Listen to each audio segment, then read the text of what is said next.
here in Pennsylvania, farmers and state leaders remain on high alert. Fox 43's Alyssa Kratz has details on the precautions being taken to protect both poultry and dairy cattle from avian flu.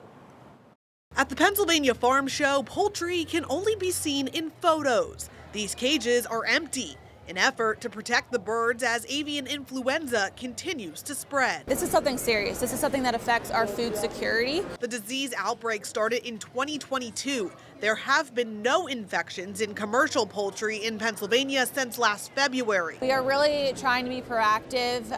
Not to brag, but I do think Pennsylvania is leading the nation along with USDA in these efforts. Biosecurity measures have been put in place on farms across the Commonwealth, but now it's not only poultry seeing the impact. Avian flu is also spreading to dairy cattle. The poultry and swine industry are used to biosecurity plans. They're adapted to that.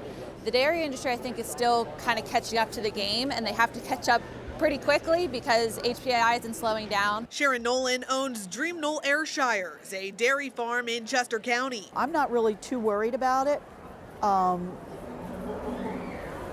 You have to be diligent, but you don't have to be scared. She says the state is starting to ask farms to voluntarily allow officials on their properties to monitor biosecurity measures, which they've chosen not to do at this time. We watch who comes in, they clean off their boots. You know, we have the rubber boots to put on them.